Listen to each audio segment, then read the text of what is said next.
జగదీశ్వరి అక్క, జగదీశ్వరి వచ్చింది. కూర్చో. బాగున్నారా? బాగున్నాను మిత్ర.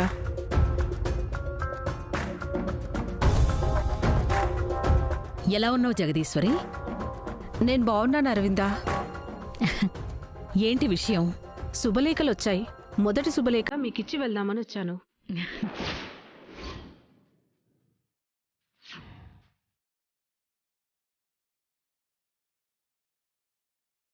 అంటే సంజన పెళ్లి హడావుడి మొదలైపోయినట్టే.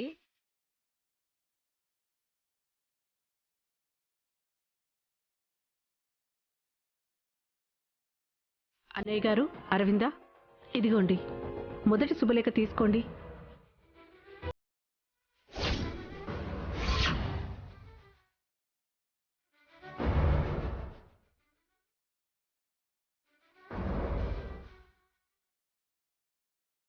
చాలా సంతోషంగా ఉంది జగదీశ్వరి. అతి త్వరలో నీకు దేవయానికి ఉన్న స్నేహ సంబంధం శాశ్వత సంబంధంగా మారబోతోంది.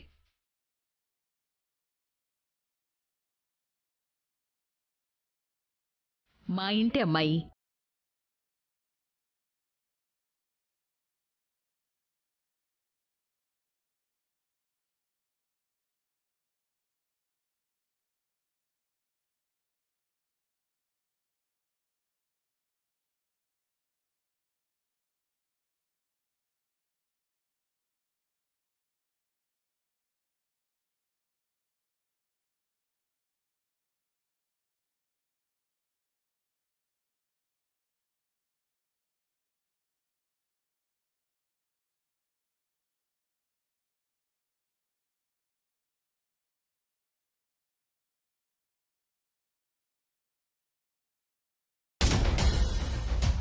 సరే అరవిందా, ఈ రోజు నుండే పెళ్లి కార్డులు పంచడం మొదలు పెట్టాను.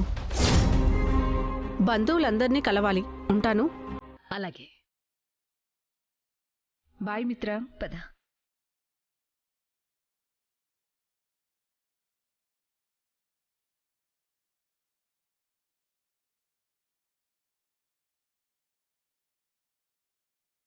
కార్డ్ చాలా బాగుంది కదా.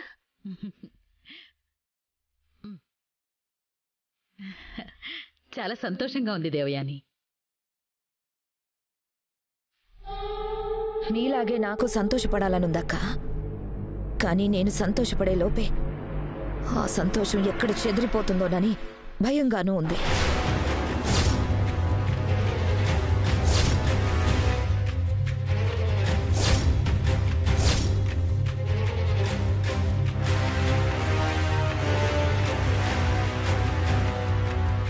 అదేంటి పిన్ని అలా అంటున్నావు?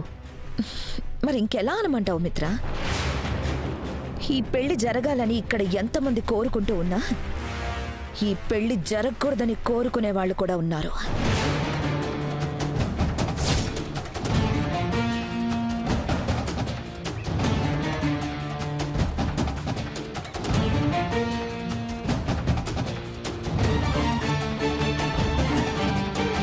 పెళ్లి ఆగిపోవడానికి శతవిధాలా ప్రయత్నించే వాళ్ళు కూడా ఉన్నారు. అదే నా బాధంతా. నువ్వేం దిగులు పడకు దేవయాని.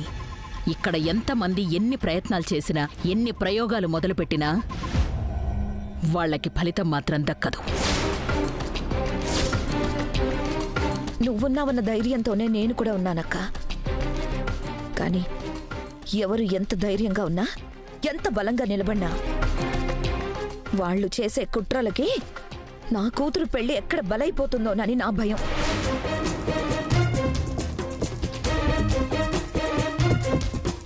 నువ్వు మరీ ఇంత ఇండైరెక్ట్ గా మాట్లాడాల్సిన అవసరం లేదు దేవయాని. ఇప్పుడు నీకెవరి మీద అనుమానం చెప్పు దేవయాని. ఇంకెవరి మీద బావగారు? లక్ష్మి మీద.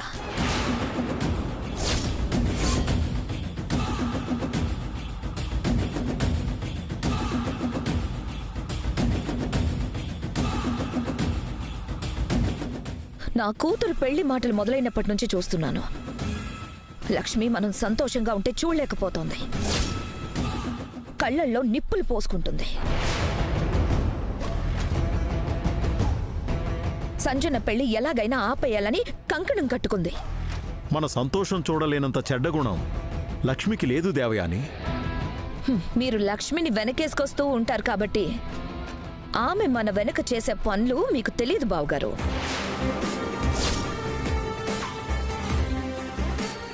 ఆవిడ ఎప్పుడు మంచితనం అనే ముసుగు కప్పుకుంటుంది కాబట్టి ఆ ముసుగు చాటున ఎన్ని ఘోరాలు చేస్తుందో మీ కళ్ళు చూడడం లేదు. ఈ పెళ్లి జోలికి రావద్దని ఇప్పటికే లక్ష్మికి చెప్పాం కదా. లక్ష్మి ఇకపై ఈ పెళ్లి గురించి పట్టించుకోదు. ఒక్క నిమిషం మిత్రా గారు.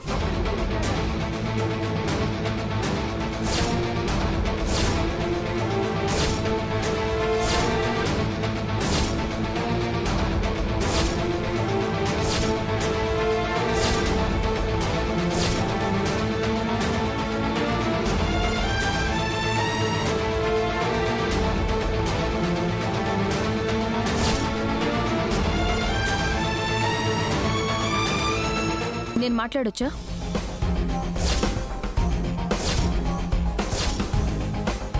నేను పెళ్లి ఆపడానికి ప్రయత్నిస్తున్నాను అని నిందలు వేస్తున్నారు, కానీ అసలు నా మనసులో ఏముందో, నేను ఏం చేయాలనుకుంటున్నానో ఎవరు కనుక్కోవడానికి ప్రయత్నించడం లేదు. వద్దమ్మా మహాతల్లి, నీ ఉద్దేశాలు ఉపన్యాసాలు వినడానికి ఇక్కడెవరూ సిద్ధంగా లేరు.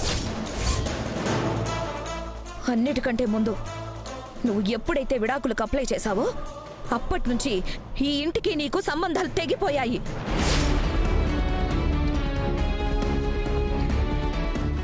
నువ్వు ఈ ఇంటి మనిషివని చెప్పుకునే అధికారం కోల్పోయావు. ఇక ఈ ఇంట్లో జరిగే మంచిలో గాని చెడులో గాని నువ్వు కలుగు చేసుకోకుండా ఉంటే మాకు అదే 10,000.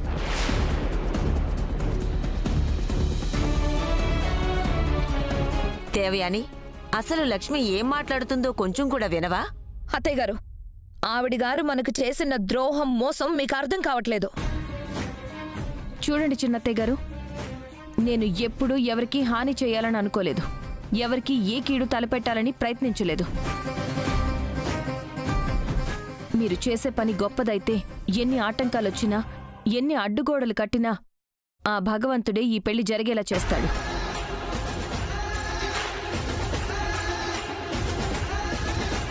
కానీ మీరు చేసే పనిలో ఎలాంటి లోపాలున్నా, దానివల్ల ఎవరు కన్నీరు పెట్టినా మీరు చేసే ప్రయత్నాలు ఫలించవు.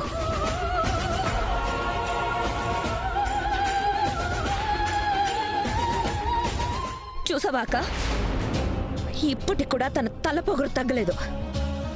పెళ్లిలో నేను కలుగు చేసుకోనని మాట కూడా అనలేదు. తన ధోరణి చూస్తుంటే ఇంకా పెళ్లి ఆపాలన్న సంకల్పంతో ఉన్నట్టు అనిపిస్తోంది.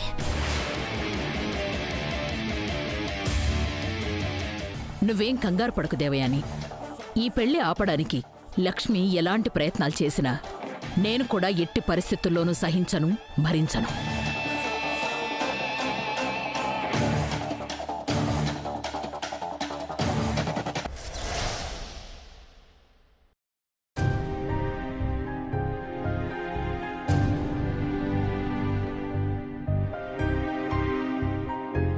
ఈ పెళ్లి జోలికి రావద్దని ఇప్పటికే లక్ష్మికి చెప్పాం కదా. లక్ష్మి ఇకపై ఈ పెళ్లి గురించి పట్టించుకోదు. ఈ పెళ్లి ఆపడానికి లక్ష్మి ఎలాంటి ప్రయత్నాలు చేసినా నేను కూడా ఎట్టి పరిస్థితుల్లోనూ సహించను, భరించను.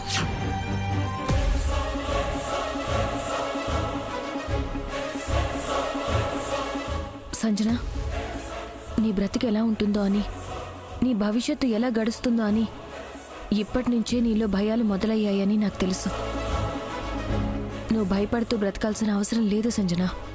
భయపడుతూ బ్రతకాల్సిన అవసరం లేదని ఏ భరోసాతో ఉండమంటావు వదినా? నేనున్నాను అనే భరోసాతో ఉండు. నేను నీకు న్యాయం జరిగేలా చేస్తానని నమ్మకంతో ఎదురుచూడు.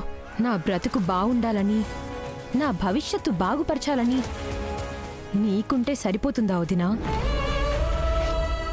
నన్ను కన్న తల్లికే లేదు, నన్ను చిన్నప్పటి నుంచి పెంచిన ఈ కుటుంబానికే లేదు. అసలు నా మనసులో ఏముందో, నా సంతోషానికి కారణమేంటో, నా బాధకి మూలమేదో ఎవ్వరూ తెలుసుకోలేకపోతున్నారు. అలాంటప్పుడు ఇంకా నేను సంతోషంగా బ్రతకగలనని ఎలా నమ్మమంటావు? ఎవరు నీ గురించి ఆలోచించినా ఆలోచించకపోయినా నీ గురించి ఆలోచించడానికి నేనున్నాను కదా సంజన. అలా కాదు వదినా. ఈరోజు శుభలేఖలు కూడా వచ్చేశాయి. అందరికీ పంచడం కూడా జరిగిపోతుంది. ఇలాంటప్పుడు మనం ఏం చేసినా ఇంటి పరువు పోతుందని మన నోరే నొక్కేస్తారు. అన్నిటికంటే మించి నువ్వు పెళ్లి ఎక్కడ ఆపేస్తావోనని మామ్ నీ మీదే చాలా కాన్సంట్రేట్ చేస్తుంది. నువ్వు పెళ్లిని ఆపే అవకాశం లేకుండా చూస్తుంది. నా పెళ్లి ఆపాలని ఆలోచన నీకున్నా అది ఆచరణలోకి రాదొదినా. లేదు సంజన, చూస్తూ చూస్తూ నీ జీవితం పాడైపోతూ ఉంటే నేనెలా ఊరుకుంటాను? ఎవరు ఏమనుకున్నా ఎవరెంత ఆపినా నీ పెళ్లి మాత్రం ఆపి తీరుతాను. చాలా థ్యాంక్స్ వదినా. ఎందుకు వివేక్? సంజన గురించి ఇంతగా ఆలోచిస్తున్నందుకు, సంజన జీవితం కోసం పరిస్థితులను ఎదిరించడానికి సిద్ధపడినందుకు. అది నా బాధ్యత వివేక్. అలాగే సారీ కూడా వదినా. సారీ ఎందుకు? సంజన పెళ్లి గురించి మాట్లాడడానికి నేను మీ ఇంటికి వచ్చాను. నిన్ను కలవడానికి వీల్లేదని జాను నన్ను పంపించేసింది. జాను నువ్వు కావాలనే ఇలా చేస్తున్నారేమోనని నేను అపార్థం చేసుకున్నాను. కానీ అదే సమయంలో నువ్వు టర్కీ వెళ్ళావని, అందుకే జాను అలా మాట్లాడాల్సి వచ్చిందని ఇప్పుడు తెలుసుకొని పశ్చాత్తాపడుతున్నాను. నన్ను క్షమించొదినా. అయ్యో ఏంటి వివేక్ ఇది? మన మధ్య క్షమాపణలేంటి చెప్పు. అంతేకాదు వదినా, సంజన పెళ్లి విషయంలో కూడా నువ్వు అనవసరమైన రాద్ధాంతం చేస్తున్నావని, నీకు అవసరం లేకపోయినా ఎక్కువగా ఇన్వాల్వ్ అయ్యి ఇంట్లో గొడవలు సృష్టిస్తున్నావని అందరితో పాటు నేను కూడా తప్పు పట్టాను. నువ్వు ఆలోచించకుండా అకారణంగా ఇవన్నీ చేస్తున్నావని నేను కూడా నీ మీద నిందలు వేశాను. రియలీ వెరీ సారీ వదినా. వివేక్ ప్లీజ్, నువ్వు నాకు క్షమాపణలు చెప్పడం ఏంటి? కనీసం ఇప్పుడైనా అర్థం చేసుకున్నావు, అది చాలు నాకు. సరే వదినా, కానీ ఇప్పుడు సంజన విషయంలో ఏం చేయాలో అర్థం కావట్లేదు. అన్నీ తెలిసి కూడా నేనేం చేయలేకపోతున్నాను. వద్దు వివేక్, నువ్వు పెళ్ళి ఆపడానికి ప్రయత్నించి చిన్నత్తయ్య గారి దగ్గర కుటుంబం ముందు నువ్వు తక్కువ కాకు. నువ్వు పెళ్ళి ఆపితే అందరూ నిన్ను చీదరించుకోవడం మొదలు పెడతారు. అర్థం లేకుండా ఆపుతున్నావని నీ మీద నిందలు వేస్తారు. ఈ విషయాన్ని నాకొదిలే, నేను చూసుకుంటాను. కానీ వదినా, ఇదంతా సాధ్యం అవుతుందంటావా? సాధ్యం అవుతుందో లేదో నాకు తెలియదు వివేక్, కానీ సాధ్యం అయి తీరాలి. లేకపోతే సంజన జీవితం నాశనం అయిపోతుంది. సంతోష్ ఎలాంటివాడో నాకు తెలుసు. అతని గురించి కుటుంబానికి కూడా తెలిసే విధంగా చెయ్యాలి. వీళ్ల కళ్ళు ఎలా అయినా తెరిపించాలి. అప్పుడే సంజన జీవితానికి ఒక విముక్తి దొరుకుతుంది. అది ఏంటో ఎలానో నేను చూసుకుంటాను, సరేనా?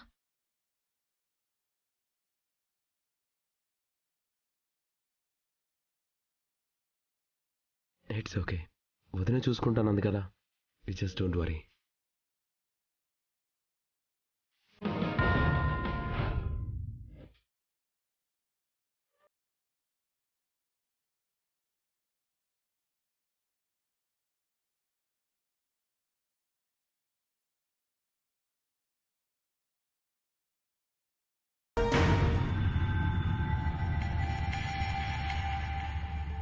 ఇన్ని రోజులు ఇంట్లో లక్ష్మిగాను, ఆఫీస్లో భాగ్యలక్ష్మిగాను నాకు అడ్డు తగులుతూ మిత్రతో కాస్త కూడా ప్రైవసీ లేకుండా పానకంలో పుడకలా మా మధ్యలో దూరుతూనే ఉండేది. ఇక ఆఫీస్ టైంలో నాకు మిత్రకి అడ్డొచ్చే వాళ్ళెవ్వరూ లేరు. ఇక నుంచి ఈ టైంని బాగా యూటిలైజ్ చేసుకోవాలి. మిత్రని మళ్ళీ నా వైపు తిప్పుకోవాలి.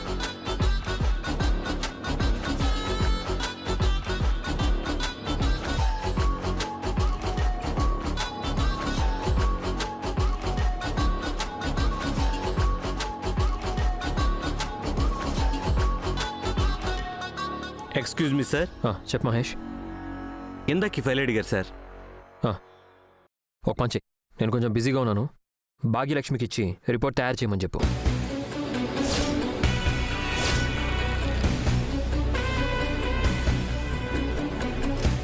ఏంటి ఇంకా అలాగే చూస్తున్నావు? భాగ్యలక్ష్మికి ఇవ్వు. భాగ్యలక్ష్మి గారిని we are terminating you Lakshmi.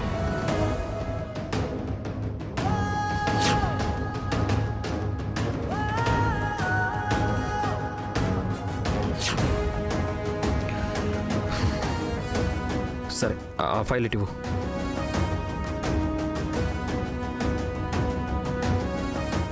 Mahesh, sir, Bhagyalakshmi desk దగ్గర తన వస్తువులు ఉంటే అవి కూడా తీసి బయట. అలాగే సార్.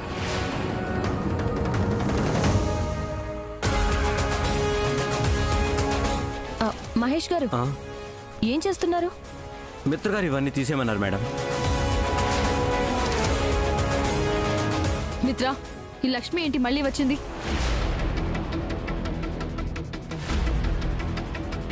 ఆ వస్తువులు తీయాల్సిన అవసరం లేదు, అక్కడే ఉంచండి. లక్ష్మి, నీకు ఒక్కసారి చీ కొడితే సరిపోదా? ఒక్కసారి గెంటేసినా నీకు బుద్ధి రాదా? మళ్ళీ ఎందుకు ఈ ఆఫీస్లో అడుగు పెట్టావు? ఈ ఆఫీసులో నుంచి నన్ను గెంటేయడానికి గాని, నా ఉద్యోగం నుంచి తీసేయడానికి గాని మీకు అధికారం లేదు అని చెప్పడానికి వచ్చాను. What are you talking? ఈ కంపెనీ బాసెస్ గా, ఈ కంపెనీ ఎంప్లాయీ అయిన నిన్ను ఉద్యోగంలో నుండి తీసేయడానికి సర్వ హక్కులు మాకున్నాయి. మాకు ఇష్టం వచ్చినప్పుడు నిన్ను గెంటేసే అధికారం మాకుంది. మర్యాదగా ఇక్కడి నుంచి వెళ్ళిపో. చూడు మనీషా, డిగ్రీల మీద డిగ్రీలు తీసుకుంటే సరిపోదు, కాస్త కామన్ సెన్స్ కూడా ఉండాలి.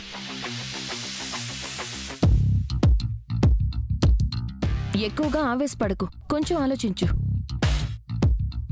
నేను జాయిన్ అయినప్పుడు నాకు మీరొక అగ్రిమెంట్ ఇచ్చారు. నా వల్ల ఎలాంటి పొరపాటు జరిగినా, ఆ పొరపాటు వల్ల కంపెనీకి ఎలాంటి నష్టం వాటిల్లినా అప్పుడు మాత్రమే నన్ను ఈ కంపెనీలో నుంచి అర్ధాంతరంగా తీసేసే అధికారం మీకుంటుంది. అలాంటి కారణం మీరు చూపించలేకపోతే నన్ను ఉద్యోగం నుంచి తీసేసే అధికారం మీకుండదు.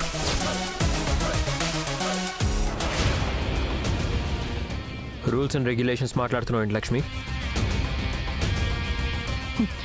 మాట్లాడాల్సి వస్తుంది మిత్రగారు. నా వల్ల కంపెనీకి జరిగిన నష్టం చూపించి అప్పుడు ఉద్యోగంలో నుంచి తీసేయండి. మీ నిర్ణయాన్ని గౌరవిస్తాను, మీ ఆఫీస్ వదిలేసి వెళ్ళిపోతాను. లేకపోతే ఏం చేస్తావు? ఏం చేయగలనని ఇంత విర్రవీగుతున్నావు? నా ఉద్యోగాన్ని నేను కాపాడుకోవడం కోసం, నా ఉనికిని నేను చాటుకోవడం కోసం నేను ఎంత దూరమైనా వెళ్తాను. ఎంత దూరమైనా అంటే హిమాలయాల దాకా వెళ్తావా? హిమాలయాలు దాటి వెళ్లాల్సిన అవసరం లేదు మనీషా. పక్క వీధిలో ఉన్న పోలీస్ స్టేషన్కి వెళ్తే చాలు.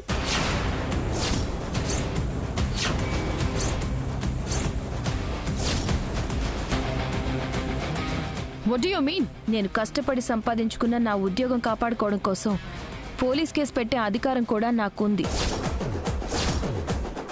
ఆ విషయం మీకు తెలీదా?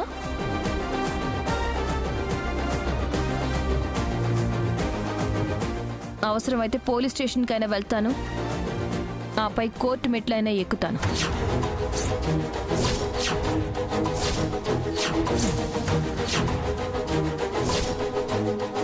చూడు లక్ష్మి, పోలీస్ స్టేషన్కి వెళ్ళడాలు, కోర్టు మెట్లు ఎక్కడాలు నీకు కొత్త కాకపోవచ్చు. మళ్ళీ మళ్ళీ వాటి జోలికి వెళ్లాల్సిన అవసరం కానీ అంత కోరిక కానీ నాకు లేదు. నువ్వు చెప్పింది కరెక్టే. సరైన కారణం చూపించకుండా నిన్ను ఉద్యోగంలో నుంచి తీయలేను.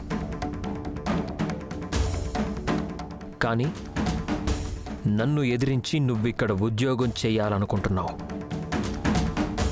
నా మాటకి వ్యతిరేకంగా నీ బాధ్యతలు నిర్వహించాలి అనుకుంటున్నావు. ఏం సాధించడానికో నాకు అర్థం కావట్లేదు, కానీ నువ్వు చేసిన పని మాత్రం నాకు నచ్చట్లేదు.